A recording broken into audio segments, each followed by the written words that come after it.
মধ্যপ্রাচ্যে যুক্তরাষ্ট্র ও ইরানের মধ্যে চলমান সামরিক উত্তেজনা ভয়াবহ রূপ নিয়েছে। দুই দেশের মধ্যে পাল্টাপাল্টি ক্ষেপণাস্ত্র ও বিমান হামলার ঘটনায় পুরো অঞ্চল জুড়ে তৈরি হয়েছে বড় ধরনের সংঘাতের আশঙ্কা। এর প্রভাব পড়েছে বিশ্বের অন্যতম গুরুত্বপূর্ণ বাণিজ্যিক নৌপথ হরমুজ প্রণালীতেও। মার্কিন সেন্ট্রাল কমান্ড সেন্টকম জানিয়েছে, ইরানের চাবাহার, জাস্ক ও বন্দর আব্বাস সহ কয়েকটি কৌশলগত উপকূলীয় স্থাপনায় বিমান হামলা চালানো হয়েছে। যুক্তরাষ্ট্রের দাবি, ইরানের ড্রোন ও ক্রুজ ক্ষেপণাস্ত্র সক্ষমতা দুর্বল করতেই এসব হামলা চালানো হয়েছে। ইরানের পক্ষ থেকে বলা হয়েছে, এসব হামলায় তাদের কয়েকজন সেনা নিহত হয়েছেন। এর জবাবে ইরানের Islamic revolutionary guard corps IRGC পাল্টা হামলা চালানোর দাবি করেছে। বাহরাইন, কুয়েত ও জর্ডানে থাকা মার্কিন সামরিক স্থাপনা লক্ষ্য করে ব্যালিস্টিক ক্ষেপণাস্ত্র ও ড্রোন নিক্ষেপের কথা জানিয়েছে তেহরান।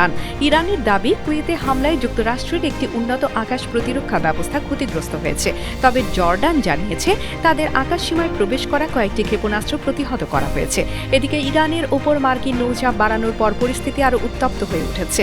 এর পাল্টা জবাবে হরমুজ প্রণালী বন্ধ করে দেওয়ার হুমকি দিয়েছে তেহরান। ইরানের কর্মকর্তারা বলছেন, তারা তেল রপ্তানি করতে না পারলে উপসাগরীয় অঞ্চলের অন্য দেশগুলোর তেল পরিবহনও বাধাগ্রস্ত হতে পারে।